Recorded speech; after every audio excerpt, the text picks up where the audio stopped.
Bem, vamos lá. Falta um minutinho, temos já 6 pessoas na sala. Então, todos sejam muito bem-vindos, tá? Boa noite a todos. Queria lembrar para vocês que hoje a gente começa oficialmente o segundo bimestre, né? Então, hoje é o primeiro assunto do segundo bimestre. Então, vamos ter um assunto hoje, a gente fala sobre esportes adaptados. E aí, no final da aula de hoje, nós vamos ter uma revisão da prova do primeiro bimestre. Então, a gente vai fazer uma revisão rápida, só para tirar algumas dúvidas. E depois eu vou dar uma dica de 3 filmes para agora, final de semana, para vocês.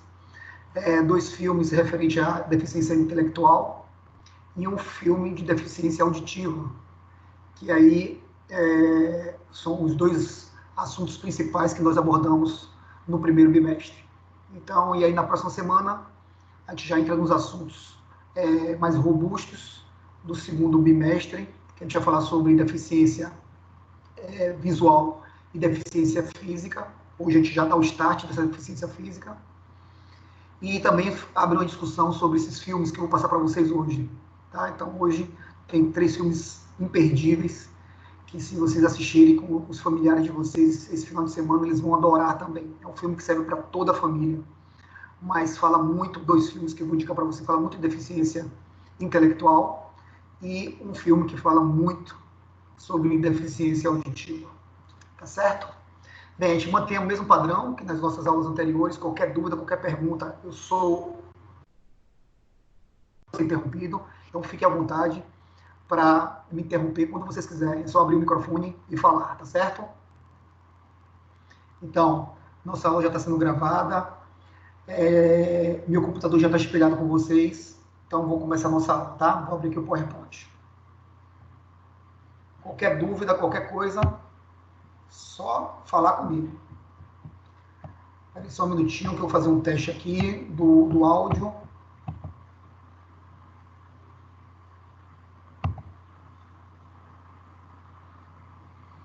Só um minuto.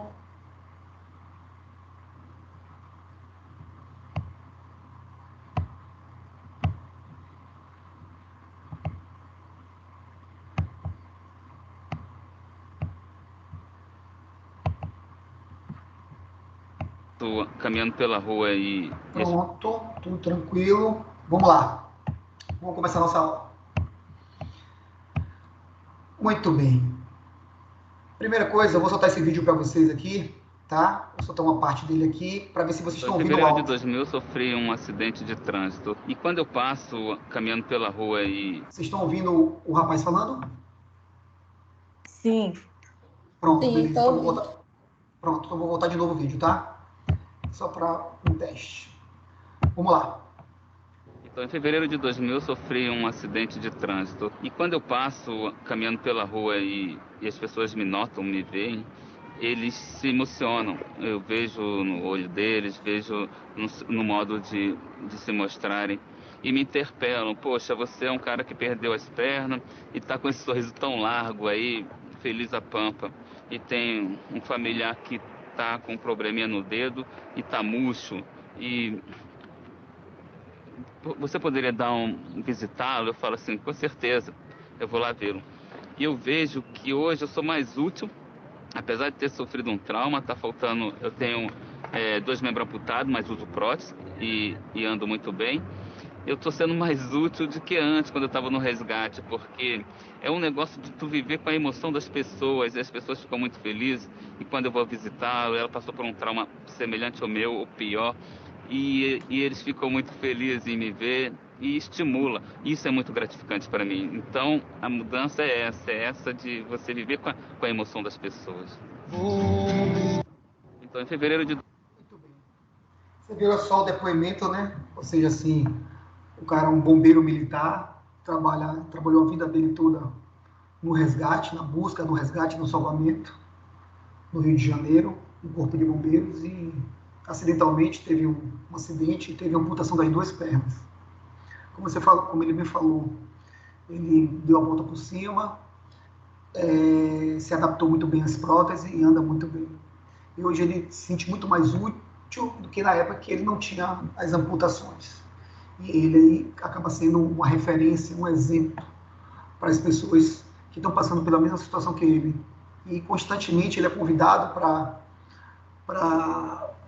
visitar pessoas, né, pós-amputamento, pós-trauma, falar um pouquinho da sua experiência de vida, do que aconteceu com ele, e que a vida não acabou ali, e que ele teve uma nova perspectiva. Então, assim, ouvir alguém que já está do outro lado, que já passou por todas as dificuldades e ainda vai passar por mais dificuldades, mas que conseguiu superá-las todas as adversidades que a vida pôde colocar na vida de pessoas com adaptações para um mundo dito normal, acaba ajudando bastante. Então, a começar com a nossa aula hoje, com esse depoimento, eu acho que abrir a nossa visão, abrir a nossa mente para mudanças. E essas mudanças não vêm no ambiente, as mudanças não vêm com a política, essas mudanças não vêm na sociedade. Essa mudança tem que acontecer, primeiramente, dentro de cada um. Então, é cada indivíduo que tem que buscar essa mudança, né? Ou seja, reinventar, se tornar um famoso camaleão, né? Se adaptar àquele ambiente, sobreviver naquele ambiente, né? Se transformar, né? É um processo larval, né? Ou seja, então ele vai se transformar em uma larva, vai entrar no casulo para ficar hibernando ali por um período de tempo, reunindo forças para que cresça as suas asas frondosas, fortes, para que ele possa bater voos em uma nova caminhada. Então é uma verdadeira metamorfose. Então o adaptado hoje no mundo, ainda mais em países subdesenvolvidos como o Brasil, é uma verdadeira metamorfose. E aí, meu amigo, o esporte adaptado é assim designado por ser um desporto modificado ou criado para suprir necessidades especiais de pessoas com deficiências. Então, hoje nós vamos falar especificamente dos esportes paralímpicos. Aí você pode me perguntar, Jefferson, o nome é paraolímpico ou paralímpico? Pode ser uma coisa ou pode ser outra. Tanto faz paraolímpico ou paralímpico. Mas se convencionou se chamar paralímpico, sem um O. Então, paralímpico, tudo junto, tá? Também pode ser praticado em ambientes integrados, pessoas com deficiência interagem com pessoas sem deficiência, ou em ambientes segregados, envolve apenas pessoas com deficiência. Então, todo esporte paralímpico, ele é basicamente feito com pessoas com diversas deficiências. E aí, é isso que nós vamos ver agora, quais são os esportes paralímpicos que acontecem no mundo e qual a finalidade de cada um deles. Mas antes, queridos professores, de falar dos esportes adaptados e da Paralimpíada, a gente vai conhecer um pouquinho do esporte, onde ele surgiu, como ele surgiu. Então, ele surge na década, ou seja, no século XX, basicamente com atividade esportiva com jovens com deficiências auditivas. Então, no século XX, começa a surgir algumas pessoas com deficiências auditivas, nós já abordamos esse assunto, começa a fazer algumas atividades esportivas, não para fins competitivos, mas algumas atividades esportivas com esses indivíduos, principalmente com pessoas de centros especializados.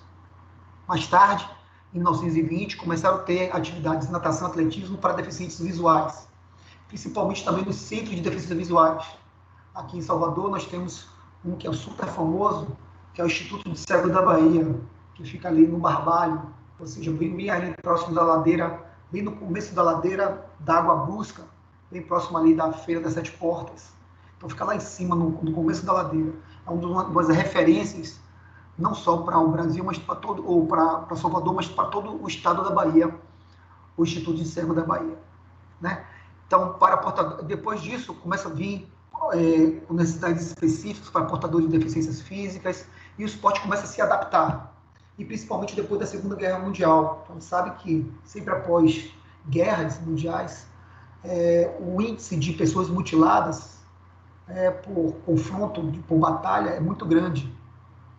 E aí começa a surgir essa inserção social, principalmente de soldados mutilados, nas atividades esportivas. Até porque alguns deles, naquela época, ou seja, tinham muito processo de depressão. Então, entravam no processo de depressão e alguns deles cometiam suicídio. Então, precisavam inserir novamente essas pessoas no convívio social, no convívio em sociedade. E qual o melhor caminho para inserir uma pessoa no convívio em sociedade, no convívio social? Não tem caminho melhor que não seja o esporte. E aí começaram a motivar essas atividades para pessoas cada vez mais com deficiências auditivas, com deficiências físicas, com deficiências visuais e principalmente os aposentados de guerra. E aí, naquela época, um indivíduo, um neurocirurgião alemão chamado Ludwig Guttmann, que é mundialmente conhecido pelo o sobrenome dele, Guttmann, que começa a fazer eventos, principalmente com traumas de indivíduos com deficiências medulares, ou seja, com traumas na medula espinhal. Pessoas paraplégicas e tetraplégicas, principalmente por questões de guerra. Tá? Então, nesse ponto que a história começa a ter uma força muito grande, que ganha um fomento, um desenvolvimento, ou seja, uma motivação para começar a ter um direcionamento para essas pessoas que já tinham competições regionais para competições olímpicas. Competições onde tem que ter por base, ou seja, nos todos os continentes. Então, algo que seja olímpico, tem que estar sendo praticado por todos os continentes do mundo. E aí começa a ganhar força a questão do esporte paralímpico. Em 1948, ou seja, 28 anos depois, ou seja, nas cerimônias de abertura dos Jogos Olímpicos de Londres, foram lançadas as primeiras competições de cadeira de rodas, ou seja, para cadeirantes. Mas era apenas para um evento de corrida de 100 e 200 metros, só foram nessas duas modalidades, 100 e 200 metros, com cadeira de rodas.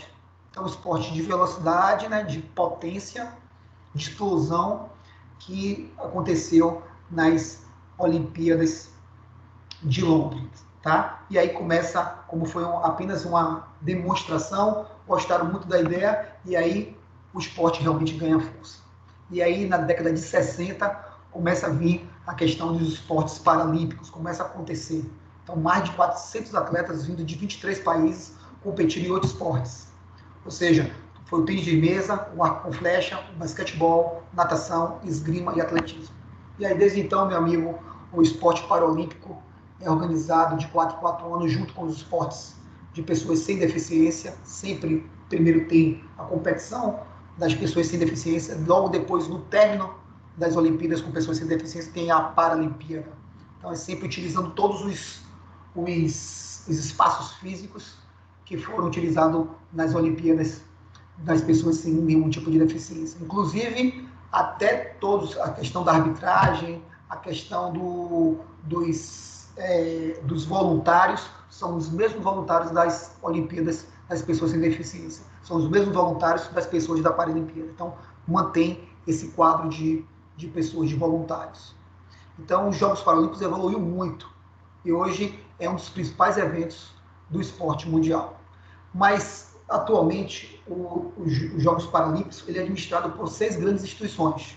Né? A Associação Brasileira do Desporto de Cegos, a Associação Nacional de Desporto para Excepcionais, a Associação Brasileira de Desportos para Amputados, a Associação Brasileira de Desportos para Deficientes Mentais e Confederação Brasileira de Desportos para Surdos. Então, ele pega todas as confederações e é o que nós estamos abordando na nossa disciplina. Então, as pessoas com deficiências mentais, os surdos, os deficientes visuais e os deficientes físicos. Então, todas essas associações portadores de necessidades especiais estão nesse mesmo conglomerado, ou seja, nessa mesma associação, e elas que regem, ou seja, elas que administram os esportes paralímpicos no Brasil e no Paralímpico no mundo, ou seja, todas as associações específicas de cada particularidade da sua deficiência. E a gente vê agora algumas imagens agora aí dos esportes paralímpicos. Tá vendo? Por isso que eu coloquei para vocês. Os jogos são paralímpicos ou paralímpicos. Então, a gente só tira as duas. Se vocês falarem, alguém falar paralímpico ou paralímpico, está correto. Mas se convencionou, houve uma convenção social de sempre utilizar a palavra paralímpico. Tá? Então, paralímpico. Então, a gente mantém essa convenção. Aí a gente está vendo aqui do lado esquerdo da imagem de vocês, ou seja, na clínica na Alemanha, naquela época lá, portadores com traumas de medula espinhal, né, paraplégicos, nesse caso é um paraplégico, Guttmann começou a incentivar, ou seja, Guttmann, aquele lá do fundo que está com a prancheta na mão, ou seja, ali no arremesso, de peso. Tá vendo? Logo atrás também a gente dá para ver os dardos. Então tinha o arremesso de peso, o arremesso de disco e arremesso de dardo. Bem bacana isso. Aqui do lado direito temos também a questão da corrida, né? Ou seja, a corrida para pessoas com deficiências físicas. E na parte de baixo temos que foi, logo naquela época, a questão do arco e flecha. Né? Então, para pessoas com deficiências, no caso dos paraplégicos, né? Com deficiência só com os membros inferiores. Então, tínhamos aqui no Centro Britânico os veteranos de guerra fazendo o arco e flecha. Outra imagem, dá para ver, tá vendo o desfile Grã-Bretanha, Iugoslávia, estão vendo aí? Dos atletas, dos cadeirantes, principalmente das pessoas do arremesso de disco, dardo, peso,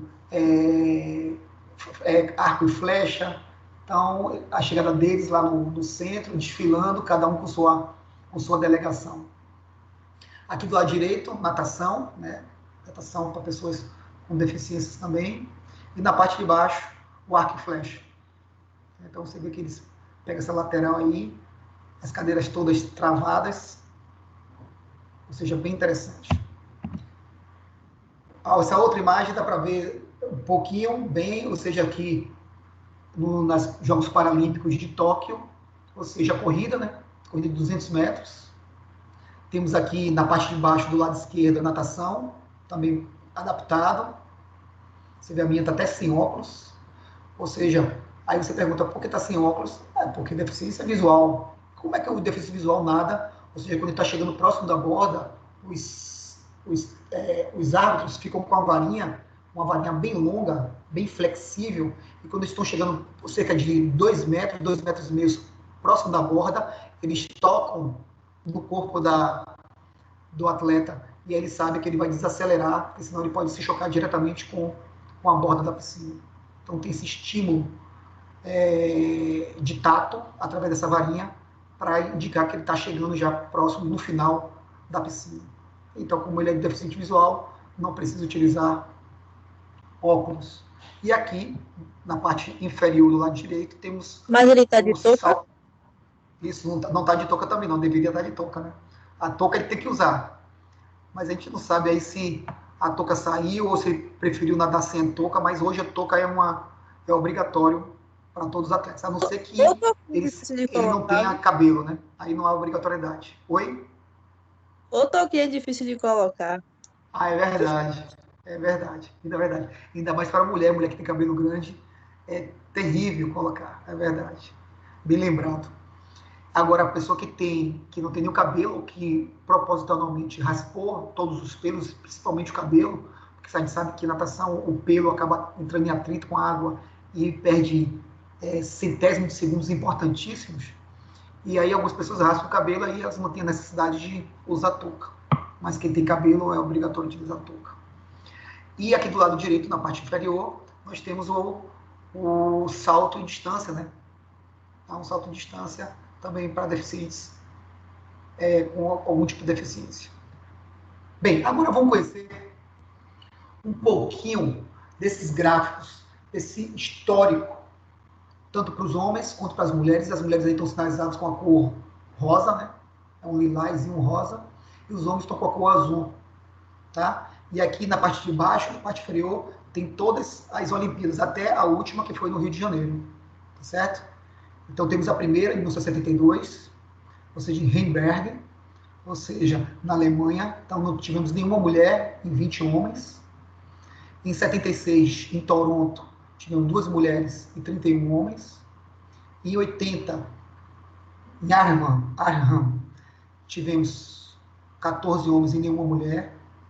Em 84, Zlotk Mandeville, tivemos 6 mulheres e 23 homens. Em Seul, tivemos 11 mulheres e 50 homens. Em Barcelona, tivemos 10 mulheres e 33 homens. Em Atlanta, em 96, tivemos 19 mulheres e 41 homens. Em 2000, em Sydney, tivemos 11 homens e 53 mulheres. E aí tem uma alavancada, né, nesse gráfico nas Paralimpíadas no mundo. E aí vem 2004, em Atenas, 22 mulheres e 76 homens. E aí depois praticamente dobra o número de participantes. Em 2008, nós tivemos em Beijing, ou seja, 55 mulheres e 133 homens. Em 2002, mantém o mesmo padrão. Em Londres, 63 mulheres e 113 homens. E aí você percebe que entre Beijing e Londres, aumenta o número de mulheres e diminui o número de homens. E aí, no Rio de Janeiro, ou seja, vai para um recorde histórico, 286 atletas, ou seja, 102 mulheres e 184 homens participando, ou seja, atletas de todo o mundo, né? Aqui não são atletas do Brasil, são atletas paralímpicos de todo o mundo, de todos os 6 continentes. Muito bem. E agora vamos para um outro gráfico. Tá vendo? Agora vamos ver um pouquinho da nossa realidade. Anteriormente, vou voltar aqui novamente. Isso aqui, nós falamos, é um quadro mundial, tá? E agora vamos para um quadro localizado, um quadro somente do Brasil. Então, tá vendo desde a primeira, da década de 72, ou seja, tivemos 20 atletas, desses 20 não tivemos nenhuma medalha. Em 76, tivemos 33 atletas e já tivemos uma medalha de prata. Em 80, tivemos 14 atletas e nenhuma medalha. Ou seja, a gente regrediu nesse ano de 1980. Né? Em 84, tivemos 29 atletas e aí a gente tem 7 ouros, 17 prata e 4 bronzes. 88, a gente praticamente triplica o número de atletas, tem 4 ouros, 9 prata e 15 bronzes. Em 92, a gente diminui o número de atletas, 43, e aí tem 3 ouros e 4 bronzes, também foi uma regressão de número de medalhas. Em 96, tivemos 60 atletas, 2 ouros, 6 prata e 13 bronzes. A gente volta a crescer novamente. Em 2000, tivemos 64 atletas, mantém o mesmo padrão da Olimpíada anterior. E aí tivemos 6 ouros, triplicamos, né? 10 pratas e 6 bronzes. Em 2004, aí tem a grande alavancada do Brasil. A gente vem para 98 atletas, e aí vem 14 ouros, 12 pratas e 7 bronzes, ou seja, total de 33 medalhas. E aí vem o grande boom das Paralimpíadas no nosso território brasileiro.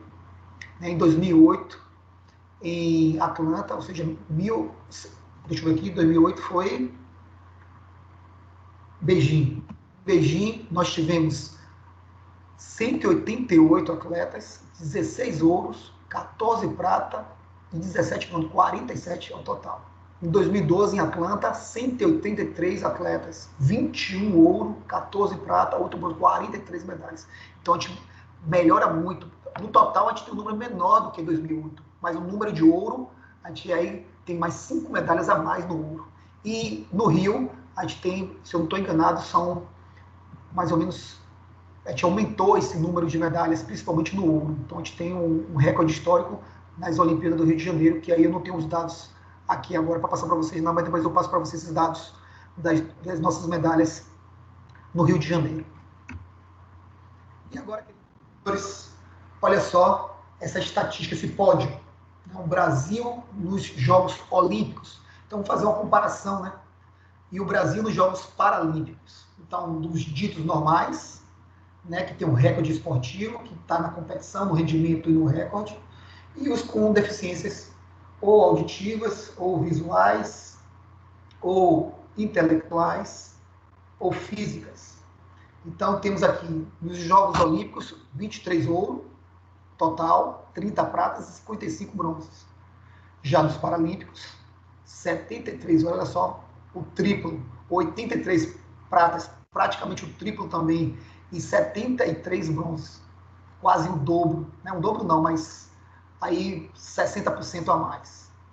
Não, 50% a mais. Então, assim, realmente, o desempenho dos nossos atletas paralímpicos é estritamente maior, muito maior do que os nossos atletas olímpicos. A gente sabe que a gente não pode comparar uma coisa com a outra. É só para vocês terem uma ideia de como nós estamos crescendo na questão das Paralimpíadas. Por que a gente não pode comparar? Porque o grau de rendimento, de recorde nos esportes olímpicos, ele é muito maior, a concorrência é muito maior do que nos esportes paralímpicos. Tá? Então a gente não pode comparar. Ou seja, então, mas o rendimento, o crescimento, o desenvolvimento, ou seja, a transformação desses atletas é muito maior nos esportes paralímpicos do que nos esportes olímpicos. Isso aí não sou eu que estou inventando, são gráficos, são dados que estão à disposição de todo mundo. Agora vamos conhecer um pouquinho de cada desses esportes que hoje são esportes oficiais das Paralimpíadas. O primeiro deles, né, ou seja, que foi o que começou o atletismo, então mantém desde a primeira Paralimpíada de 72. Então, atletas com deficiência física e também deficiência visual. Você sabe que o visual, eles correm com guia, né? Então, tem o corredor do lado dele e do lado dela, então, corre com guia. Então, todo o treinamento é feito com aquele técnico que também acaba sendo um guia. Então, corre junto com ele. Então, categorias masculina e feminina. A classificação é feita de acordo com o grau de deficiência, que tem vários graus, vocês já viram isso. E no atletismo tem as corridas, tem os saltos, tem os lançamentos, que é o lançamento de dardo, peso e disco, e o pentatlo. Ou seja, o pentatlo são o quê? São 5 esportes. Então, tem a corrida, ele corre, nada, pedala, atira e cavalga. Então, são 5 esportes. Então, corre, nada e pedala, como no triatlon, atira, tem um tiro e tem cavalgada também, cavalo também. O outro é a corrida, olha só. Então, compete, o atleta segue com o guia, sempre a corrida vai ter o guia, né? O guia tem a função de passar instruções e orientar o atleta contra a pista, para que ele não ultrapasse a raia do outro, né, a raia lateral, né, porque se ele ultrapassar, se ele for para a raia lateral, ele pode chocar o atleta que está do lado, os dois trombarem e os dois caírem, né? Então, tem sempre essa orientação, e vocês veem que eles ficam tipo com um elásticozinho nas mãos, e aí a pessoa, o guia que corre com o deficiente visual, ele vai dando uns toquezinhos ali, se ele estiver indo mais para o lado, ele dá um toquezinho com o dedo e ele mantém a proximidade. E também eles correm com o mesmo movimento de braço. Então é simultâneo. Então o guia tem uma preocupação muito grande, porque não é o atleta deficiente visual que tem que se adaptar ao guia, é o guia que tem que se adaptar ao atleta deficiente visual. Então eles correm com a passada e a coordenação de braço idêntica, né? Como se fosse uma sombra. Professor, Oi, querido. a preparação do guia, ela é da mesma forma que o atleta? É da mesma forma que o atleta, mas normalmente o guia, principalmente no feminino, ele é um homem, então ele acaba tendo uma explosão, uma potência maior do que ela, então ele controla a velocidade para manter a velocidade máxima dela, porque se ele acelerar demais, ele acaba passando ela. Mas é uma preparação de atleta também, até porque a maioria dos guias também são atletas, então são atletas de alto nível, então tem que ter essa performance, porque para acompanhar um atleta dessa correndo em alta velocidade não é brincadeira não. Então, Professor, ele corre os 100 metros rasos? Sim, 100, 200, 400, 800 e 1.600 metros. Os 100 metros com guia também? 100 metros com guia, com velocidade com guia. Porque se você botar os 100 metros mesmo sem guia, o grande problema de não ter o guia é que ele pode esbarrar no atleta do lado. E aí tem um acidente muito grande. Então o guia vai junto, tá? Então uma raia, você vê uma raia um pouco mais espaçada que serve para os dois. Corre os dois na mesma raia. Então a cordinha presa à mão faz com que a ligação entre os dois. Então essa cordinha aí é vital para que ele no tempo todo não fique falando e ela se concentre só na questão da velocidade, da potência dela. Então fala-se pouco, é mais na sensibilidade, né? Na intuição, na hora da corrida propriamente dita. Vamos para uma outra modalidade. Judô, né? Então, competições de 7 categorias de peso, né? Então, são várias categorias de acordo com o peso de cada atleta, ou seja, também no esporte olímpico, sem ser o paralímpico, também é por peso também, né? Então, segue essa mesma padronização. Categoria masculino e feminino para portadores de deficiência visual. São fundamentais nesse esporte o tato, a habilidade, né? A competência dele e o instinto de manter-se em pé. A gente sabe que o judô, eu tento projetar com as costas no chão. Então, se ele cai com as costas no chão, aí tem o golpe perfeito, o chamado ippon, e aí a luta se encerra. Então, no judô, se vence o atleta que deu o golpe perfeito, deu o ippon, ou o outro atleta desistiu por causa, por exemplo, um estrangulamento.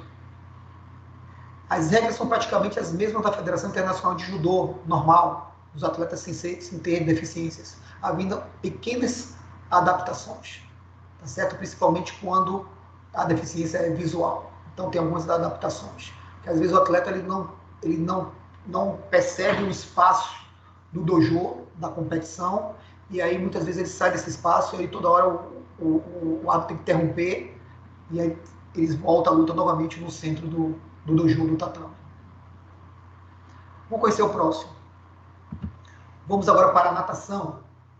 Então, natação, como esporte adaptado, esporte paralímpico, tem categorias também masculina e feminina, ou seja, tem competições por equipe, individual, que é por equipe, ou seja, fica ali naquele local 4 atletas ou 5 atletas, ou seja, já treinam juntos, e aí cada equipe nada em uma raia. Então sai um do bloco de partida, onde está aí a foto, ele cai, vai até o final da piscina, que é uma piscina olímpica, né, 50 metros, ele bate lá na borda, volta, e aí quando ele chega aqui, quando ele toca na borda, é que o outro vai. E assim sucessivamente, até terminar a competição de revezamento, tá certo?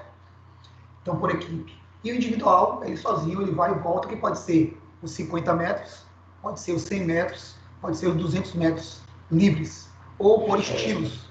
Né? Os estilos, vocês sabem, que é o peito, que é o costas, que é o livre, também chamado crawl, mas todo mundo conhece popularmente o lado livre, e o borboleta.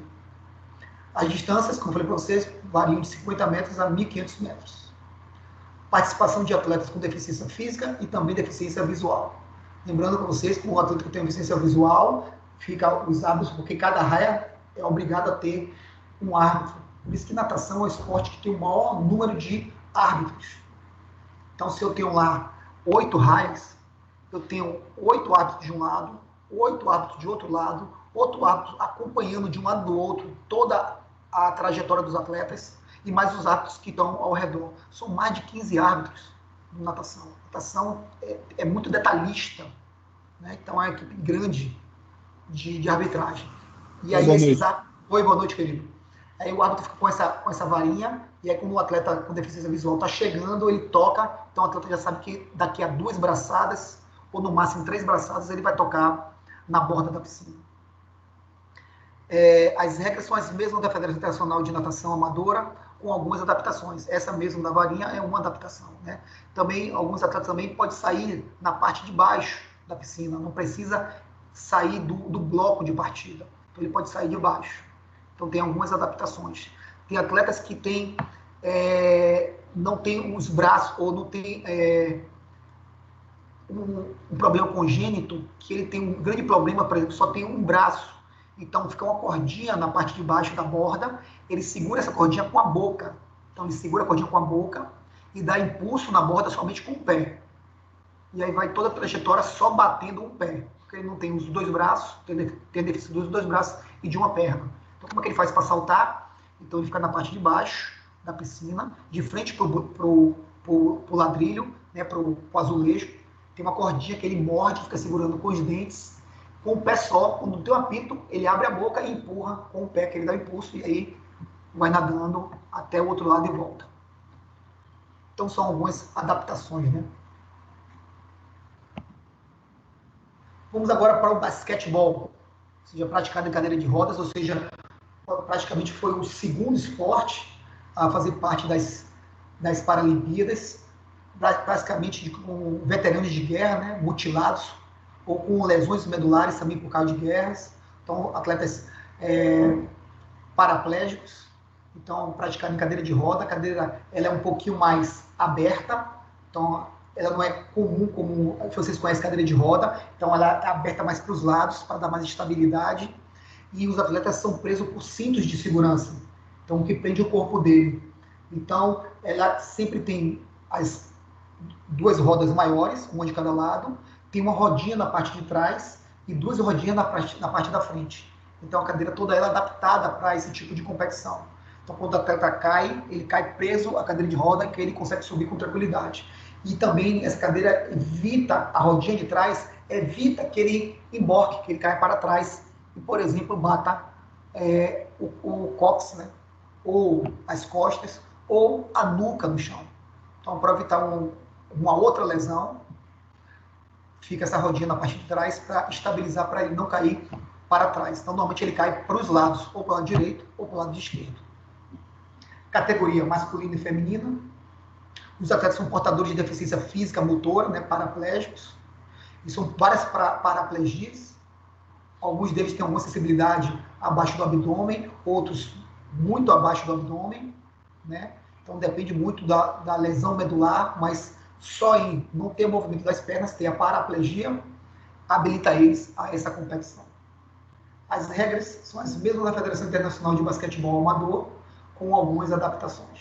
Então são 5 pressões de linha, normal, o objetivo é acertar a cesta, ou seja, não pode colocar a bola no colo e sair girando a roda, você tem que quicar essa bola no chão. Então tem todas algumas adaptações. Próximo, tênis de mesa, né, que a gente conhece popularmente de ping-pong, né? Mas vai você falar para um atleta que aquele ali é ping-pong, ou seja, tênis de mesa, esporte paralímpico. Então, atletas com paralisia cerebral, para amputados e cadeirantes, né? Então, tem vários tipos de competições, né? Ou com pessoas com deficiência cerebral, ou para amputados, né? Pode ser amputado de uma mão, ou cadeirantes, né? Paraplégicos. Então, categoria também masculina e feminina.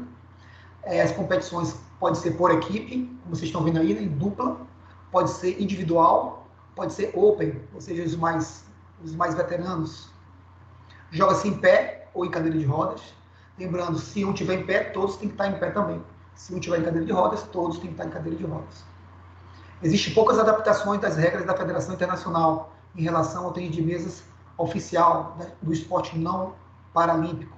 Então, pouquíssimas adaptações. Então, segue praticamente as mesmas regras. Lógico que permitir jogar sentado ou com alguma deficiência já é uma adaptação, né? Vamos para o próximo esporte. O tênis normal, né? Ou seja, com cadeira de rodas. Então são todos para cadeirantes, então é específica para cadeirantes. E aí ele tem que ter aquele movimento, né? Lateralizado como ele está aí, com o movimento de extensão de punho e abdução de cotovelo. Ou seja, que alguns atletas têm muito esse tipo de lesão, né? A chamada condromalácia no joelho, a chamada epicondilite, no epicôndilo lateral, então, forçando muito esse lado, ou seja, o chamado lesão do tenista, né? Ou seja, tem essa lesão por repetição no epicôndilo lateral, e aí tem um nome chamado epicondilite. Então, quase todos os atletas de tênis, não tanto paralímpico quanto normal, atleta normal, tem esse tipo de dor nessa região do epicôndilo lateral. Categorias masculina e feminina, também tem competições individuais, como vocês estão vendo aí na foto, e também tem dupla, como do não paralímpico. Joga-se com tênis convencional, com pequenas alterações, né? Ou seja, a cadeira de rodas é uma alteração, você vê que a perna dele, como no basquetebol, ela é presa à cadeira, tem uma rodinha na parte de trás, para ele não cair de costas, não ter uma lesão na coluna, mais na parte superior e também, principalmente, no crânio, na região occipital. E as duas rodinhas na frente, para ele não cair para frente. Então, ele só tem a possibilidade de cair para um lado e para o outro, mas aí se ele cair para um lado e para o outro, ele coloca a mão, e aí, como está muito próximo do braço dele esticado com o chão, o trauma é quase imperceptível, não oferece muito risco para eles. O atleta deve combinar força e precisão na batida da bola e velocidade técnica na movimentação da cadeira. Então, enquanto está com o braço dominante, fazendo esse movimento, tanto da parte de dentro para fora, né, abdução de cotovelo e extensão de punho, como também de dentro para fora, ou seja, flexão de punho e pronação, ou seja, tanto para um lado quanto para o outro. E aí, quando isso acontece, quem vai fazer esse giro para o corpo dele é o outro braço. Você vê que ele é um destro, joga com o braço direito, e aí o braço esquerdo, ele faz toda a movimentação da cadeira. Vamos para o próximo. Halterofilismo, né? Então, aí quem trabalha com musculação, que trabalha na academia, olha aí, ó, os atletas, tá vendo? Ele tem uma deficiência dos membros inferiores, tem uma atrofia dos membros inferiores, tá vendo? Ou seja, os quadris dele ficam presos na mesa. Por que fica preso na mesa? Porque às vezes ele coloca muita força, essa perna sobe, e aí ele tira as costas da cama, né? Ou seja, da mesa. Então, aquela fita ali preta nos quadris dele é para estabilizar toda a coluna dele sob a prancha. Então, serve para cadeirantes, né? Pessoas com paraplegias, para amputados, né? Que não têm as pernas, ou paralisados cerebrais. Algumas pessoas com paralisia cerebrais também têm essa categoria do halterofilismo. Então, tem tanto masculino quanto feminino. A Paralimpíada adota o estilo Powerlift, ou seja, que estilo é esse? Esse estilo de potência, né? E muito mais potência do que repetição. Então o atleta tira, ele só tem que descer, você vê que o atleta está ajudando ele a tirar do cavalete. Então tirou do cavalete, a pessoa que deu auxílio para tirar do cavalete, tira os braços, afasta dele, e ele o ângulo zero do cotovelo dele, ele vai ter que descer essa barra até o tórax e levantar novamente. Uma potência única. Tá? Pra você ter uma ideia, esse atleta está carregando cerca de 90 a 100 quilos, porque eu não sei o peso da barra, mas dá para ver aqui que as linhas vermelhas são 25 quilos e a verde são 10 quilos, então aí são 50, 60, 70 quilos, fora o peso da barra. Essa barra me parece ter uns 20 quilos ou 25 quilos. Então ele está carregando aí cerca de 90 a 100 quilos. Tá? Os atletas são divididos em 10 categorias, de acordo com o peso corporal dele. Então, de acordo com o peso, né, a gente sabe que o peso tem uma influência diretamente na força. Né? Então, se eu tenho maior peso, eu tenho maior musculatura. Se eu tenho maior musculatura, eu tenho maior força. Se eu tenho maior força, consequentemente, eu vou trabalhar muito mais a minha potência. E aí é pura potência. Né? Então, ele solta, só vai descer e levantar. É explosão puro. É como no levantamento de peso, né? Nas Olimpíadas normais. Então, o cara ali treina para arrancar aquele peso do chão, jogou no ombro, agachou e ficou de pé, tem que, com o braço esticado, tem que demorar 3 segundos lá para validar. Então, é potência pura. A mesma coisa é eles. Então, quanto maior o peso, maior a composição corporal de musculatura e, consequentemente, maior força. E aí, como eles trabalham potência o tempo todo para conseguir descer e levantar esse peso completamente. Vamos para o próximo. Vamos para o futebol de 7. É o que futebol de 7? Tem o futebol de 5 e o futebol de 7. O futebol de 5 é o que? Deficientes visuais. Sempre lembre-se disso. O de 5 é deficientes visuais. Tá? Inclusive, a gente tem um atleta que é considerado o Pelé no futebol de 5, né? Que ele é um integrante do Instituto de Cego da Bahia, ali no Barbalho, aqui em Salvador. O nome dele é Jefferson, né? Todo mundo conhece, tem meu xará, todo mundo chama de Jefinho. Então, é o melhor atleta do mundo no futebol de cegos, que é o chamado futebol de 5. Mas esse que vocês estão vendo aí no slide é o futebol de 7, que é para quê? Deficientes intelectuais. Tá? Então, são 7 jogadores de cada lado, e aí eu já falei até para vocês sobre isso lá atrás, no primeiro bimestre. Ou seja, que esporte é esse? São 7 atletas, tem que ter obrigatoriamente 2 atletas com uma deficiência máxima, ou seja, quando eu falo deficiência máxima, é aquele atleta que tem maior dificuldade intelectual, um atleta com uma deficiência mínima, com pouca deficiência intelectual, e o resto pode ser de acordo com a equipe. Então, os 3 atletas desses 7 são obrigados a ter essas patologias máximas, 2 máximas e 1 mínima. Então, futebol de 7 para deficientes intelectuais, a modalidade paralímpica chama-se futebol de 7. Já no futebol de 5 é para deficientes visuais. são atletas com paralisia cerebral. Tem vários graus de paralisia cerebral. Tá? Só temos na categoria masculina, não temos na categoria feminina ainda. Segue as mesmas regras da Federação Internacional de Futebol Associado, da FIFA, com algumas alterações, certo? Então tem algumas adaptações, ou seja, no Futebol Society, que também é regido pela FIFA, são 7 jogadores, né? 6 de linha e 1 no gol, e aí tem algumas alterações. Essas alterações, basicamente, é isso, é o uso de moletas, obrigatório, porque ele vai ter deficiência de alguma perna, então alguma perna dele, ou direita ou esquerda, vai ter uma amputação, ou acima do joelho ou abaixo do joelho, isso não importa, o que importa é a deficiência intelectual que ele tem. Então, uma dessas adaptações 2 são obrigados a ter uma deficiência no grau máximo dessa escala, 1 no grau mínimo, e os outros 3 jogadores de linha, ou seja, pode ser livre para colocar como desejar a equipe técnica. Agora vamos para o esgrima, então, destinado a portadores de deficiência física motora, principalmente também amputados, né?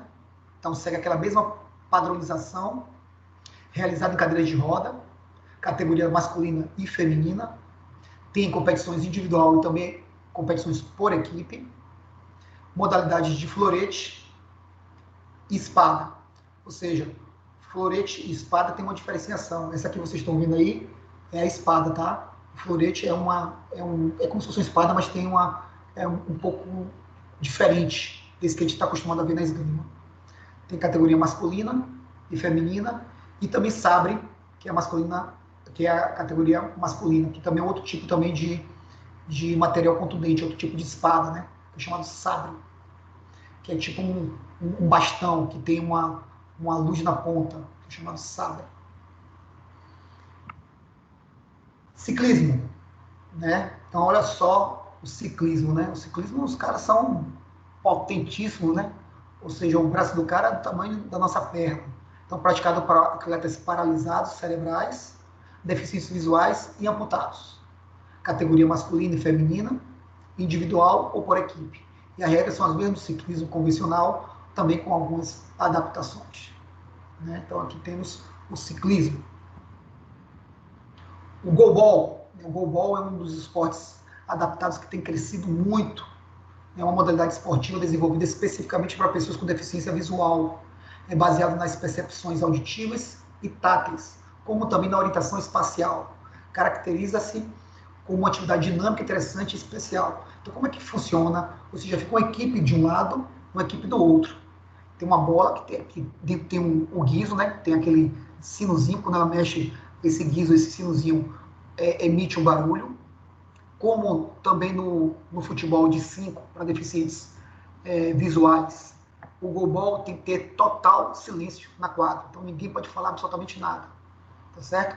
E aí uma equipe vai jogando para outra, e aí de acordo com que a bola vem girando um barulho, todos os outros jogadores da equipe adversária se jogam no chão para tentar impedir que essa bola entre no gol, que é um gol bem grande, né?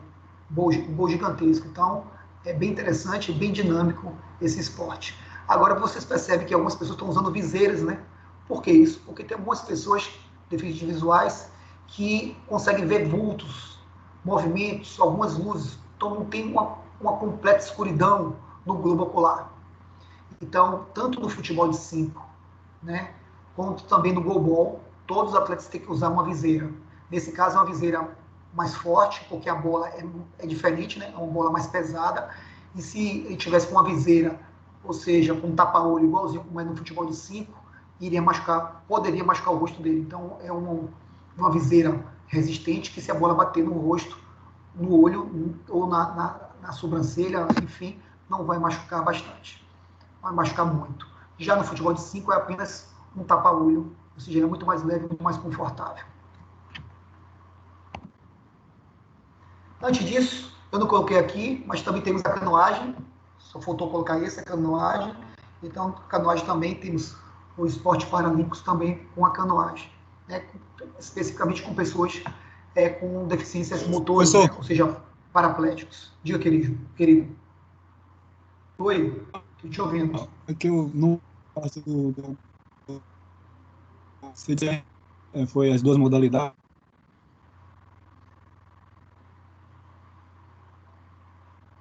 Ó, eu não consegui ouvir nada que você falou. Sua ligação ou seu áudio está muito ruim. Fala novamente aí para ver se consigo escutar. Deu para... Olá. Ainda não. Agora estou te ouvindo. Pode falar. Não consigo te ouvir. Não, entre o goalball e o... A diferença entre o goalball e o futebol de 5? Não estou te ouvindo. Repete para mim. Isso, entre o goalball e o futebol de 5, que eu não peguei aqui. Isso. Diferença entre o goalball e o futebol de 5. Isso. O goalball e o futebol de 5, a diferença é que eles usam uma viseira diferente. No futebol de 5, eles utilizam apenas um tapa-olho. Até porque não tem grande chance de a bola bater no rosto dele. Até porque o goleiro é o único que é evidente, consegue ver. Já no goalball, todos eles usam não um tapa-olho, eles utilizam uma viseira, que é muito mais resistente, porque a bola é mais pesada, é uma bola diferente, que se bater na região do rosto pode machucar bastante. Então, assim, tem uma proteção maior. Agora, por que tanto no goalball quanto no futebol de 5, todos eles usam uma viseira ou um tapa-olho? Porque alguns deficientes visuais conseguem perceber ainda vultos, luzes, e isso acaba ajudando em algum momento. Então, para que seja igual para todo mundo tenha um blackout total, todos têm que usar a viseira, no caso do goalball, e o tapa-olho, no caso do futebol de 5. Vamos lá. Esporte adaptado e educação física. Né? Então, aqui reflete muito bem um pouquinho da função da educação física nessa imagem. E eu lembro bem que na minha época do ensino fundamental 1, ensino fundamental 2, e depois que eu me tornei professor de educação física, sempre eu tive essa experiência na minha vida. Eu lembro que no meu fundamental 1 eu tinha um colega de sala de aula que era deficiente visual. Eu ficava impressionado como ele conseguia já, em uma semana que ele chegou na escola, que era o colégio Marquês de Abrantes, lá no Santo Antônio, além do Carmo. Ele, na primeira semana, ele já decorou todo o espaço físico, e a nossa sala era no último andar, tinha que subir 3 lances de escada, um casarão gigantesco, e ele subia com tranquilidade, com a muleta dele, ele sentava, ele botava a maquininha dele de braille, e fazia tudo rápido, e fazia perguntas inteligentes da professora, então aquilo me fascinava. No ensino fundamental 2, eu tive vários amigos com portadores de deficiência física. E depois que eu me tornei professor de educação física, quando trabalhei no Marista, eu tive 2 alunos, um cadeirante e um com deficiência visual também. E assim, foi um crescimento muito grande. E depois, como coordenador de curso de educação física, nós temos vários alunos do nosso curso, ou seja, como vocês, querendo se tornar professores de educação física, ou seja, com deficiências físicas, né, Hadler, temos deficiências intelectuais, temos deficiências, temos paraplégicos, temos tetraplégicos, né, então temos uma diversidade muito grande, e a educação física não pode fugir disso, professores. A educação física é a nossa área de conhecimento, ou seja, a função dela é a inclusão, e através da inclusão, que foi a nossa primeira aula do primeiro bimestre, ou seja, mostra isso, ou seja, a inclusão das pessoas ditas normais, sem nenhuma deficiência física, auditiva, visual, motora, né, intelectual, e está inserido junto com a pessoa que tem alguma deficiência dessa, e vice-versa. Então, a troca mútua, enquanto ele aprende com os outros percebem a sua fragilidade. E enquanto os outros aprendem com ele, ele também percebe a fragilidade dos outros. Então, é uma grande transformação entre deficiência e potencialidades, de ambos os lados. Das pessoas que têm alguma deficiência intelectual, física, auditiva ou visual, e a pessoa que não tem essa deficiência. Então, é uma transformação para todos. O esporte adaptado e a educação física. Agora, a gente tem que tomar cuidado com alguns critérios de adaptação aos esportes e exercícios. Então, o primeiro deles é o nosso espaço físico. Então, se eu tenho uma turma com alguma deficiência específica, lógico que eu vou primeira coisa, facilitar a locomoção dele, né? O espaço dele, o direito dele de ir e vir. Então, o espaço tem que estar adaptado. Nós já falamos sobre isso no primeiro bimestre.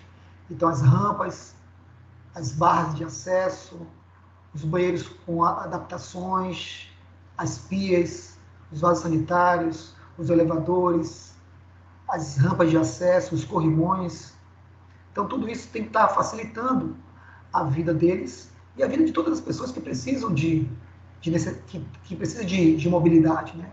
Então, que tem algum tipo de perda de mobilidade. Então, estou falando também de uma pessoa idosa que está passando por aquele mesmo ambiente ali, que aparentemente não tem nenhuma deficiência física, intelectual, visual ou auditiva, mas vai utilizar a rampa de acesso, vai utilizar o corrimão, sabe? Então, o espaço tem que estar adaptado para todos. Segundo, o material.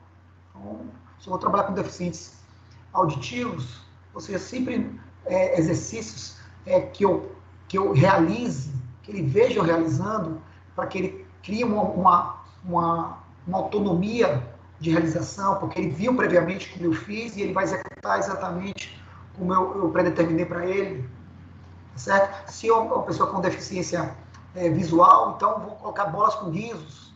Ah, mas não tenho bola com guizo, então pega uma bola, pega um saco plástico grande, bota essa bola dentro desse saco plástico e amarra a boca desse saco.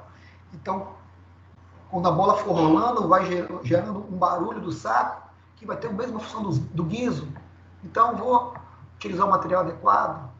As regras, fazer algumas adaptações, tanto para as pessoas que não têm a deficiência auditiva, visual, intelectual ou física, como também vou alterar as regras também porque também tem essas deficiências físicas. Então, vou fazer modificações. Até porque quando a gente trabalha com pessoas com necessidades especiais, eu não posso trabalhar o esporte com as regras rígidas, inflexíveis, oficiais. Eu tenho que adaptá-las, até porque na Paralimpíada as regras também são adaptadas. As habilidades. Então, vocês vão perceber que muitas vezes um cadeirante ele tem habilidade para jogar voleibol, ou ele tem habilidade para jogar basquetebol, ou ele tem habilidade para o atletismo, né? Lançamento de dardo, de peso e de disco. E aí na escola a gente pode adaptar muito, principalmente esse lançamento de peso. Como é que eu posso fazer isso? Tem que comprar um peso, uma bola de peso de ferro? Não, alguém vai se machucar com isso. Eu compro uma bola de medicine ball de 1 kg, de 2 kg, e é de acordo com o peso de cada menino, a força que eles têm, né? Então eu separo o masculino e o feminino por gêneros, e aí separo também por pesos. Então, tem menos constituição corporal, músculo, vai fazer o lançamento com a bola de medicine ball de 1 kg, que é aquela bola que tem peso dentro, né? Tipo uma areiazinha dentro, que ela não quica, ela é pesada, que serve para fazer treinamento de handball, né? Então, ela é excelente essa bola de medicine ball.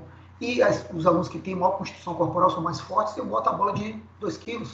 Então, eles levam essa bola com a mão, segura essa bola com a mão, leva até a ponta da orelha, sentado mesmo na cadeira, né? E faz o arremesso para cima e para frente, ou seja, para que esse peso descreva um arco no ar. Então, eu posso adaptar e fazer várias adaptações, né, de acordo com as habilidades de cada um. Eu vou perceber que aquele deficiente visual ele quer ser jogador de futebol, e por que não? Né? Estamos aí, futebol de 7, futebol de 5, né? Ou seja, e também, como eu falei para vocês nas primeiras aulas, quando a gente falou sobre adaptação, ter um xerife, ter um líder, ter um aluno ajudante ou colaborador. Então, cada semana vai ter, no grupo de meus alunos, uma pessoa que vai me ajudar. Porque se eu ficar o tempo todo preso esse aluno com uma deficiência, ou visual, ou física, eu não consigo fazer mais nada. Só dou aula para ele. E a aula, ela é inclusão. Ele vai estar fazendo parte de um grupo, e o grupo vai estar fazendo parte daquela deficiência dele. Então, eu tenho que dar aula para todos. Então, sempre vai ter, a cada semana, para não sobrecarregar uma pessoa vai ajudar, vai me ajudar. Então, eu vou botar um aluno preso aí, não, mas vai me ajudar na maioria das coisas. Então, isso acaba sendo muito importante. E eu tenho um rodízio de meus alunos. Então, não prendo ninguém àquele aluno, né? Pelo contrário, na semana que aquele aluno tiver contato com aquela pessoa com deficiência, a troca e o entendimento dele sobre aquela deficiência vai ser muito grande, de ambos os lados. Então, o crescimento vai ser para ambos, não só para a pessoa que tem a deficiência, mas também para o ajudante, né, o colaborador, o xerife, o que você queira chamar. E aí, inclusão versus integração. Uma forte corrente na área da educação física sugere que o ideário de inclusão estaria no plano mais ideológico, ao passo que o conceito da integração indica uma perspectiva mais operacional. Por outro lado, pesquisadores da área da educação física ressaltam que a integração seria representada muito mais por uma aproximação física, ao passo que a inclusão pressupõe assegurar a participação do indivíduo ao convívio em grupo. Então, olha só, você vê quando a gente fala de inclusão e integração, ou seja, tem várias correntes que pensam sobre isso. Um em um plano muito mais ideológico, né, da ideologia de ser humano, de integração, colaboração, de formação do cidadão e da cidadã, e outro muito mais uma questão de uma aproximação física, né? Ou seja, fazer com que o outro esteja inserido dentro de uma sociedade específica, de um grupo específico, né, que garanta a participação dele, que o convívio dele em grupo. E, na verdade, quando a gente fala de inclusão e integração, queridos professores, a gente fala dessas duas coisas, tanto no plano ideológico, quanto no plano também prático. Então, eu tenho que pensar nesse aluno, ou seja, como ser formador de opiniões, como ser colaborador, como ser cidadão, cidadã, mas também pensar nesse indivíduo na vida dele de trabalho, na inclusão dele social, não é só na inclusão física, ou seja, na vida dele em sociedade, ele com o ambiente, ele com a sua vida profissional, né, que vai ser responsável, vai ser provedor do seu próprio sustento, né, vai ter sua subsistência financeira. Então tem que ver a pessoa como um todo, não apenas no aspecto prático, propriamente dito. E a educação física é inclusão? Sim, também é inclusão. Também é inclusão. Tanto no aspecto ideológico, quanto no aspecto prático. Então, a educação física, ela fomenta isso. Ela fomenta uma transformação. É você sair do seu estado larval, ideológico, e de percepção do seu corpo com o mundo, uma sociedade, um meio ambiente, e só um minutinho, e uma modificação. Então, você sair desse pensamento micro, né, de estado larval, ou seja, de pensar somente em você e tudo que você gosta e que você acha que é importante para você, e você sair desse estado micro e vai para um estado macro, de transformação, de criar asas, de entender que a possibilidade é para todos, a inclusão é para todos, a participação é para todos. Ou seja, o ser humano foi feito para conviver em sociedade. O ser humano que vive isolado, ele adoece e morre. Então, a vida em sociedade é uma vida de inclusão em todos os aspectos, de subsistência financeira, de relações humanas, de relações interpessoais, de família, de sociedade, de religião, de gênero, de sexualidade, absolutamente tudo. Diga, professor. A palavra ali, inclusão versus integração, não quer dizer a mesma coisa? Inclusão, integração? Não. Parece que é a mesma coisa, não. Mas quando a gente vai para o dicionário e vê a definição de cada uma, são completamente diferentes. Incluir é você colocar algo pertencente àquele meio. Integrar pessoas é que as pessoas podem participar daquilo ali, mas elas não fazem parte necessariamente daquele meio. Então, a palavra inclusão ela é muito mais profunda do que integração. Então, eu posso estar integrado ao local, mas não estou incluso. Tá? Então, a inclusão é ter a sensação de pertença, de pertencimento àquele local, em todos os aspectos. Então, a educação física, realmente, ela é inclusão. Ou seja, porque ela ser transformação, ou seja, como está aqui, ó, ser integração é aspecto micro, né? Já a inclusão é aspecto macro. Então, a inclusão é a transformação. É perceber esse ser humano como parte integrante do meu meio social. que, no mínimo, eu sou obrigado, no verdadeiro sentido da palavra obrigado, eu estou obrigado a ele a ter o mínimo de gentileza, o mínimo de participação, o mínimo de tolerância e vice-versa. E, além de tudo, né, respeito. E agora vamos para mais um vídeo, para encerrar. Então vamos ver um vídeo aqui, bem interessante, para finalizar essa parte dos esportes paralímpicos. Lembrando que esse vídeo que vocês vão ver agora, está tudo escuro, daqui a pouco eu vou soltar a imagem, é um vídeo baseado numa história real, ok? Nas Olimpíadas de Seul, ou seja, 2002. Para que vocês tenham ideia, foram várias crianças no estádio de atletismo, foram fazer uma corrida de 50 metros rasos. Todas essas crianças iam fazer a abertura dos esportes olímpicos, fazer a abertura dos esportes olímpicos, não eram esportes paralímpicos, foram esportes olímpicos, tá? Pessoas com nenhuma deficiência. E aí o Comitê Olímpico queria fazer uma abertura com crianças, todas elas com deficiências mentais. Nenhuma tinha deficiência motor, todas com deficiências mentais, a maioria com síndrome de Down. Então todas elas colocaram, são 8 crianças enfileiradas, e deu tiro de largada. Elas saíram correndo, todas elas, em disparada, para chegar lá no final dos 50 metros rasos. Foi quando uma delas caiu. Isso é um fato verídico. Olimpíadas de Seul 2002. E aí, quando uma caiu, uma delas viu a criança caindo. E aí chamou todas as outras. Todas elas pararam, voltaram. Uma dessas crianças se ajoelhou próximo a ela, deu um beijo na mão dela e perguntou se estava tudo bem. Aí ela disse que sim. Ralou o joelho, fez uma escoriação no joelho direito até. E aí eles ajudaram essa criança a levantar. Todas elas deram as mãos e cruzaram a linha de chegada juntas. Isso não foi combinado mesmo, sabe? Foi a questão dos deuses, né? Dizer assim, ó, sabe o que é mais importante na vida do que competir? É isso aí, ó. É a colaboração, é a inclusão, sabe? É a sensação de pertencimento, que todos nós somos iguais. E que bom que todos nós conseguimos chegar juntos na linha de chegada. Ou seja, pouco preocupados com a competição, pouco preocupados com o rendimento e poucos preocupados com o recorde. Não estavam nem aí para o código esportivo. O que vale é participar. Olha só que interessante esse vídeo. Vou soltar para vocês verem. Atenção, vou soltar o vídeo. 3, 2, 1.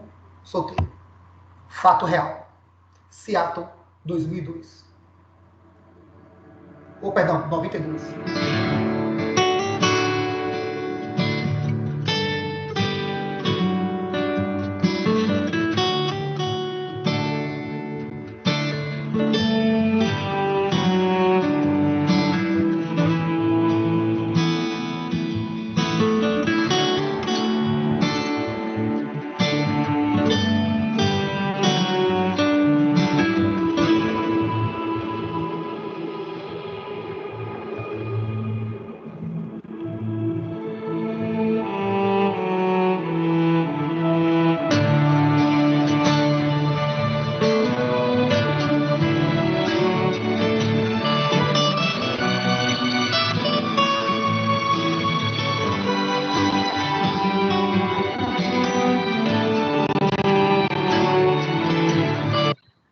Então, para deixar claro para vocês, vencer sim, mas nunca sozinho. Então, a Caixa, que é a patrocinadora oficial das Olimpíadas, ou perdão, do atletismo brasileiro, Caixa Econômica Federal, patrocinador oficial do atletismo brasileiro, eles pegaram esse fato verídico que aconteceu, eu peço desculpa, eu dei informação errada para vocês, aconteceu em Seattle, em 92, não foi 2002, em 92, 1992. Pegaram esse fato histórico e aí recriaram isso, e aí divulgaram isso em vários anais de comunicação. Ou seja, falando da importância disso, né, de vencer, sim, mas melhor que vencer é vencer junto. Né? Então isso é bem bacana. Bem, vou sair daqui, vou voltar para a nossa sala. Deixa eu ver quantas pessoas temos na nossa sala. Temos 17 pessoas na sala. E agora dúvidas, perguntas sobre os esportes paralímpicos, caso vocês tenham. Fica à vontade. Todos esses esportes estão integrados nas Olimpíadas, né? Certo?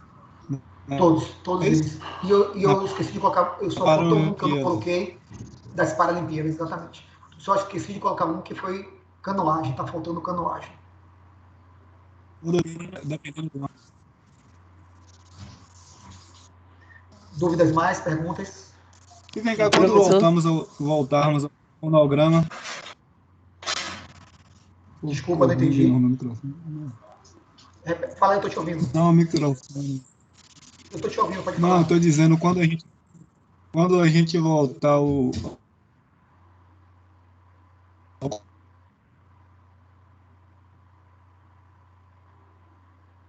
cronograma normal,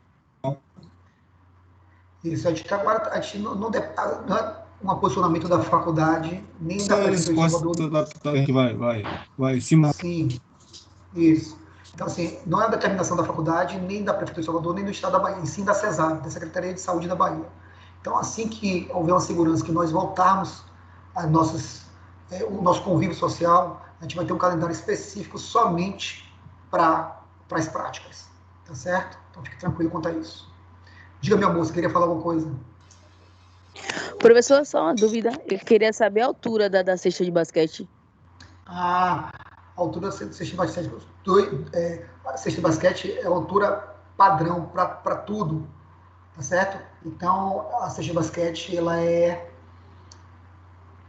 3, peraí, 3 metros, 3,02 3,02. Não, peraí, 3,05, perdão. 3,05 3,05. Não é 0,2 não, 0,5. Eu achei que não era padrão como é paralímpico, achei que a altura era Mas menor. menor, não. É a mesma padronização. Continua o mesmo tamanho, 3,05 m. Não é 3,5 m, não. É 3,05 m, menos de 3,1 m. Professor, Oi. eu não consegui assistir o vídeo, não. Você tem como me passar o link? Sim. Peraí. Peraí, só um minuto. Só você botar no YouTube. Certo. Você bota. Pode no YouTube, aí você bota assim. Deixa eu ver aqui. Só um minutinho. Que aí eu te dou o link certinho aqui. Peraí, já estou no YouTube aqui. Rapidinho. Aí você bota.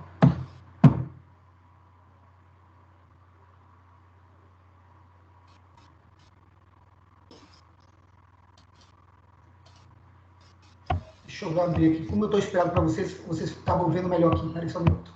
Deixa eu entrar aqui no YouTube aqui.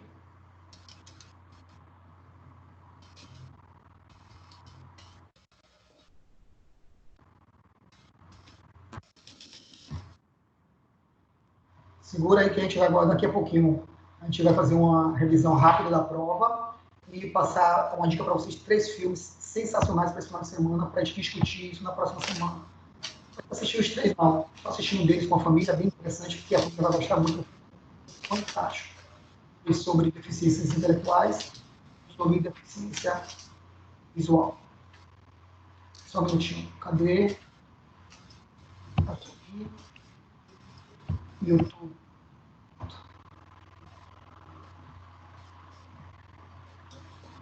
Você botar lá. De Seattle. Especiais de Seattle. Você bota lá Olimpíadas Especiais de Seattle, vai aparecer logo, tá vendo? A primeira que aparece aqui, tá vendo? E aqui embaixo, tá vendo? Olimpíadas Especiais. Olimpíadas Especiais de Seattle. Ele vai dizer logo, deficiência de Down. É o terceiro vídeo de cima para baixo. Certo. Botar Obrigada. Olimpíada Especial, vai aparecer logo ele. Tá? Ok, Ele é bem obrigada. bacana. Para vocês trabalharem, para quando vocês fazendo uma palestra, quando vocês forem dar alguma aula sobre isso, botar esse vídeo é bem interessante. Ele é bem forte, né? Dúvidas mais, perguntas?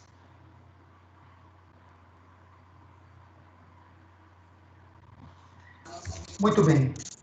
Ficou a pausa Professor, dramática. Amigo. Estou te ouvindo, pode falar. Não, Estou te ouvindo, pode falar. não, eu não entendi. A saída de natação normal é a mesma da saída de...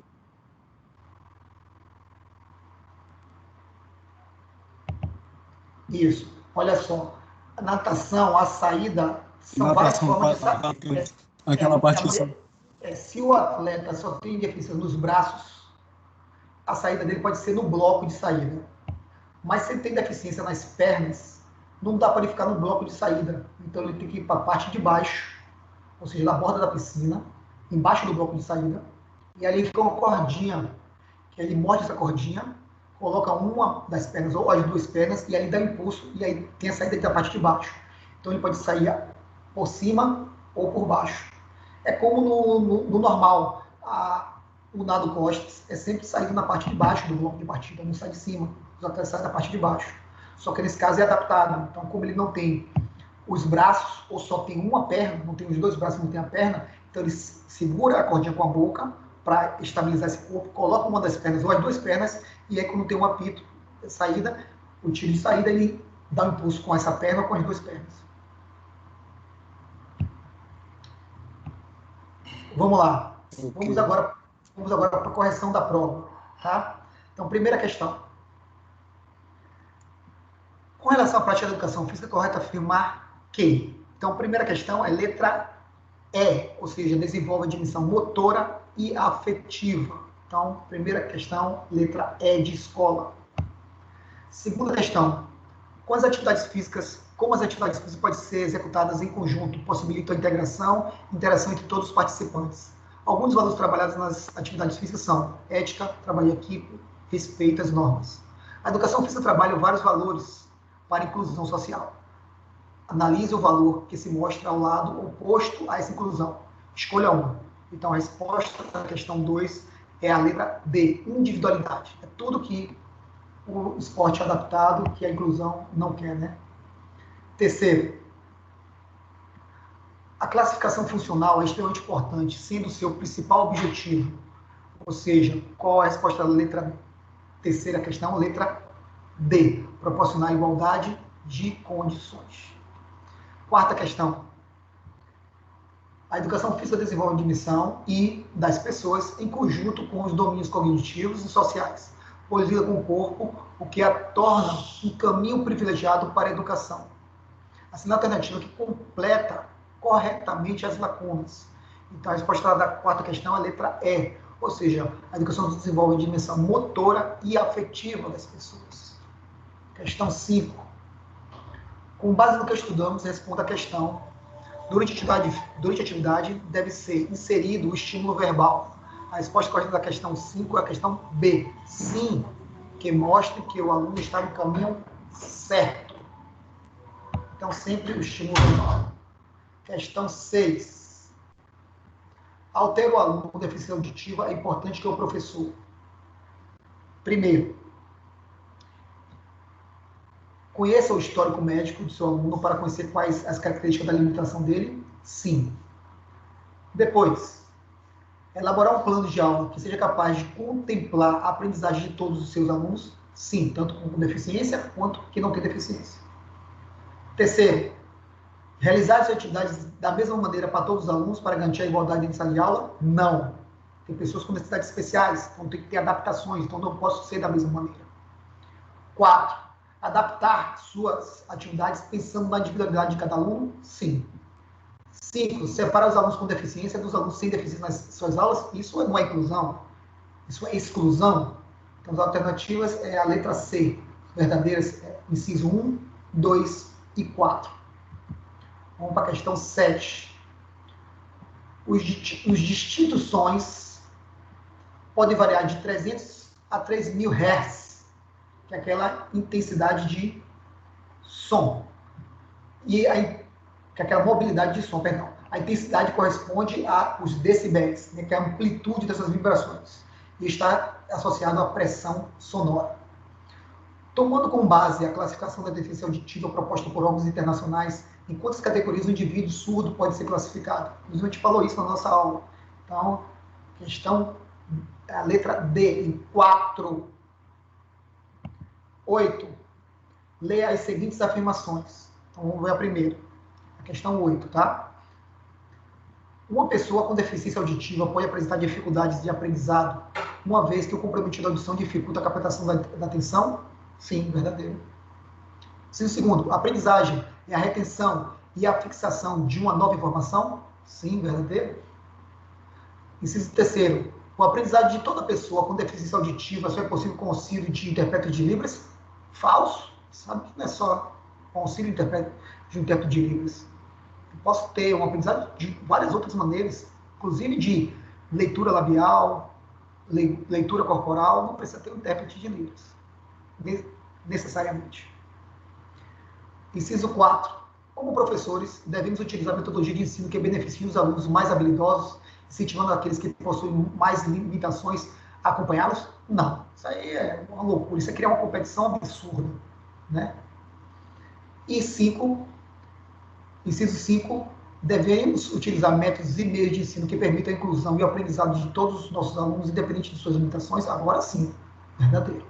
Então, resposta correta, letra A de abacate. Penúltima questão, a 9ª. De acordo com o Instituto Brasileiro de Geografia e Estatística, IBGE 2000, que foi um censo, o Brasil possui 24,5 milhões de pessoas com alguma deficiência. Isso significa dizer que 14,5% da população brasileira, que era de 169,8 milhões em 2000, tem alguma dificuldade para enxergar, ouvir, locomover-se ou é portador de alguma deficiência física ou mental. Provavelmente esse número aumentou muito nos últimos 10 anos, né? Isso foi 2000, imagina agora 2020, né? Desses 24,5 milhões, cerca de 13 milhões de pessoas possuem algum tipo de deficiência mental, ou seja, 12,2% da população com algum tipo de deficiência mental. Então, baseado nesse contexto, o esporte adaptado se torna cada vez mais presente. Assina a alternativa que cita a adaptação realizada para facilitar a prática esportiva e altera o tempo do jogo. O que é isso? As regras. As regras é o quê? Eu adapto o esporte ao jogo e eu altero absolutamente tudo. Então, letra E de escola. E, por fim, a última questão.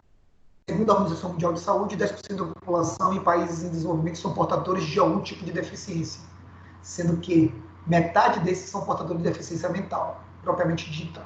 Calcula-se que o número de pessoas com retardo mental guarda relação com o grau de desenvolvimento do país em questão. E segundo estimativas, a porcentagem de jovens com menos de 18 anos que sofrem retardo mental grave se situa em torno de 4,6% nos países em desenvolvimento e 0,5% a 2,5% nos países desenvolvidos. Aqui no Brasil, segundo a Organização Mundial de Saúde, ou seja, a Organização Mundial das Nações Unidas, a ONU, a porcentagem estatística deveria ser a mesma, 10% da população seria deficiente. Porém, Ribas, de 1994, acredita que esse número é bem maior, por dois motivos. Primeiro, porque a Organização Mundial de Saúde indica que os países do terceiro mundo, a porcentagem pode chegar de 15% a 20%. E segundo, por causa das regiões mais pobres, principalmente Norte e Nordeste, onde há locais de maior incidência de deficientes e cujos meios de vida são insatisfatórios. Complete a frase corretamente. A educação física desenvolve a dimensão motora e afetiva das pessoas em conjunto com os domínios cognitivos e sociais, pois lida com o corpo, sendo assim um caminho privilegiado para a educação. Dentre as várias questões educacionais contemporâneas, a educação atua também na inclusão social, uma vez que a história mostra que as pessoas com deficiência eram marginalizadas da sociedade, isto é, excluídas. Então, mas também quem colocou letra D também acertou, ou seja, teve uma repetição aqui da resposta correta na letra A e na letra D, então quem colocou A ou D acertou a questão. Muito bem. Então, deixa eu fechar aqui a nossa prova, a nossa correção da prova, que a gente faz em todas as disciplinas. Dúvidas, perguntas de vocês, fiquem à vontade. Temos 17 pessoas na sala. Professor, o senhor já postou a nota da prova? Sim, já postei a nota da prova, já está lá postado. Já verifique no portal É porque onde eu não você... recebi, não. Isso, verifique lá no portal do seu portal A. Se não entrou, manda um e-mail para mim. Se estiver ausente, manda um e-mail para mim. Mas eu já postei todas as notas. Tá? Depois você verifica isso para Tem mim. muito Então, tempo? teve algumas alterações que eu fiz agora essa semana. Estou esperando o professor Fábio Vanderlei, coordenador do curso, fazer o deferimento. Mas verifique e me mande, que aí eu já procuro isoladamente para você. Tá? Para ver se houve algum equívoco. Bem, agora, galerinha, alguma dúvida, alguma pergunta? Tá tranquilo? Nenhuma? Então vamos agora para os vídeos, os filmes. Vou passar para vocês uma atividade fílmica. Eu nunca passei isso aos meus alunos pela primeira vez, mas também estou vivendo uma nova realidade, né? E dentro de uma nova realidade, essas atividades fílmicas são importantes. Então, galerinha, pegue papel e caneta para anotarem, tá? Muito bem. Como é que eu posso assistir esse filme, Jefferson? Ou baixar no YouTube, ou assistir na Netflix, ou assistir na Sky, ou quem tem box, né, box de canais liberados, também você encontra eles. Então, muito tranquilo. Agora quase todo mundo tem Netflix, então vocês podem encontrar esses filmes também na Netflix. Então vamos lá, ou baixar no YouTube, né? No YouTube tem o vídeo completo. Posso falar? Pode. Pegaram papel e caneta, a gente vai discutir. Na próxima semana a gente vai ter o assunto, a gente vai ter assunto novo do segundo bimestre. E depois, no final, a gente vai discutir um pouquinho desses vídeos, desses filmes. Não vou falar agora, porque senão eu vou estragar, né, o filme de vocês, que eu já assisti. Mas, na próxima semana, depois que eu der o conteúdo, vocês sabem que eu não enrolo na minha aula, pelo amor de Deus. Então, eu dou conteúdo em todas as minhas aulas. Então, na próxima aula, quando a gente terminar o conteúdo, aí a gente vai falar um pouquinho desses vídeos. Não vou falar nada para vocês agora, porque senão vocês vão ficar prestando muita atenção nesses detalhes que eu falar para vocês. E a gente vai fazer associações com as nossas aulas teóricas, tá certo?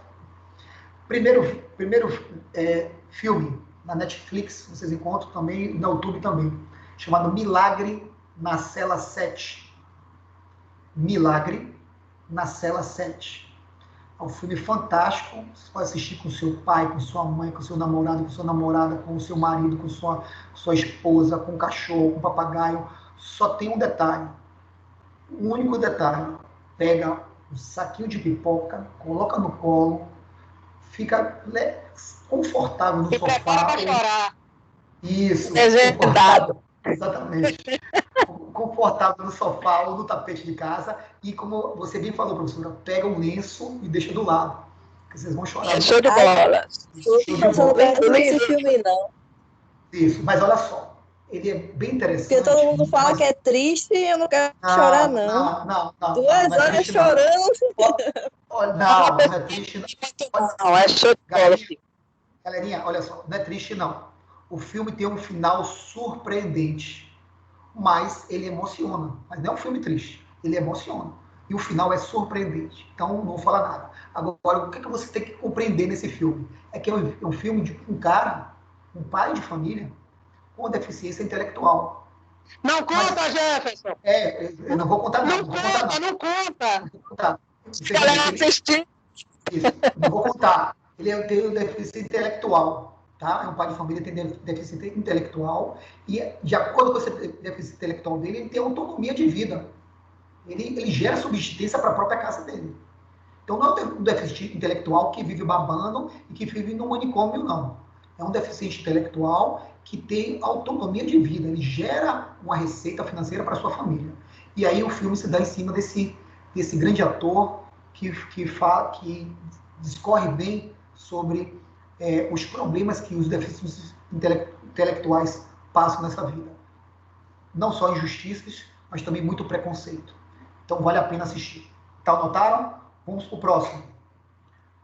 Então, repetindo o nome do filme. Milagre na Sala 7. Vamos agora para o próximo. Isso. O próximo vídeo também fala sobre um superdotado. Então, ele tem uma deficiência intelectual, mas ele tem uma superdotação. Também é muito interessante, muito bom. O filme chama-se Extraordinário, que é uma criança que tem uma deficiência física do rosto dele. Ele nasceu com um problema congênito muito grave e tem todo um preconceito em torno dessa situação do rosto dele. Inclusive, ele tem preconceito disso. Mas só que ele tem uma superdotação, principalmente com a disciplina ciências. Então, ele é um craque em ciências, e aí o filme se passa em cima desse preconceito que tem com essa patologia congênita que ele nasce. E o desencadear de toda a trama também fala dessa superdotação que ele tem da disciplina ciências. Então, vale a pena também vocês assistirem. Extraordinário, o nome do filme. Extraordinário. Tá? E o outro, que é o outro assunto do nosso segundo bimestre, porque no segundo bimestre nós adotamos 2 assuntos. Um foi deficiência intelectual, e aí estou dando 2 filmes, Extraordinário ou Milagre do Sala 7. E agora vamos falar sobre deficiência auditiva. Tá? Então é um clássico, e esse clássico não poderia vir em tempo mais oportuno. Você já deve ter ouvido esse filme, já ouviu falar muito sobre ele, porém, a maioria de vocês não assistiram o filme todo. O filme tem 1h20, é rápido o filme, mas é o melhor filme dele, é o melhor filme da saga e representa o momento que estamos vivendo hoje, exatamente hoje, ou seja, do mundo ter a necessidade de parar por causa desse toque de caixa imediato que a sociedade estava vindo há 2 meses atrás, em alta rotação, em alta velocidade, atropelando tudo que tinha pela frente. Então, o mundo para, então ele começa sendo um trabalhador de uma fábrica, e aí ele percebe que ele está automatizado, ele virou uma engrenagem daquela fábrica. E aí, no transcorrer da trama, ele encontra uma menina que é adotiva, eles se apaixonam e vivem toda uma saga juntos e também, em alguns momentos, sozinhos. O nome do filme é Tempos Modernos, de Charlie Chaplin. Então, vale também a pena. Agora, assim, não chamem muitas pessoas para assistir com vocês, não, porque é um filme que não tem som nenhum, né? Então, é só o visual, vocês não vão escutar nada. Então, vocês vão sentir o filme. Exato. Então, exatamente. Então, vocês vão ter que sair desse casulo e buscar essa transformação. Ou seja, entender esse filme com o olhar do coração, do olhar da transformação, do olhar da sensibilidade. Então, é um filme para vocês assistirem sozinhos, reclusos, tá? Lógico que se você chamar a família toda, talvez algumas pessoas gostem, outras não. Mas o Milagre na Sala 7 e o Extraordinário, todos vão gostar, tá certo? Então, tá aí a dica desses 3 filmes, que vamos falar um pouquinho sobre eles na próxima semana. Não precisa assistir os 3, pelo menos um deles é interessante para te abrir uma discussão, tá certo? Repetindo o nome dos filmes: Deficiência Intelectual, Baixa Deficiência Intelectual, Milagre da Sala 7, Alto Índice de QI, de Superdotação, Extraordinário, e Tempos Modernos com Deficiência Auditiva, ou seja, um filme para ser assistido com o coração. Dúvidas mais? Perguntas? Tranquilão. A pausa dramática aconteceu novamente. Está igual o filme de Charlie Chaplin. Eu sinto, através daqui, que vocês não têm mais nenhuma dúvida. Que bom, fico feliz também por isso. Mais triste que a gente está finalizando a nossa aula, tá? Você dá risada, né, Débora? Muito bem. Então, obrigado a todos vocês. Valeu, obrigado, Débora. Agora eu posso dizer para vocês que sextou, né? Só que é uma maneira diferente. Agora cada um no celular. Sextou em casa. O novo normal, né? Esse sextou. Eu falava para vocês sextou e todo mundo saía, ia para a rua, saía do shopping, ia, enfim, curtir um pouco a vida, desacelerar um pouquinho. Agora é tudo isso feito em casa. Bom Dia das Mães para vocês, tá? Quem pode ficar com suas mães irão ficar. Quem não pode ficar também vai manter essa distância.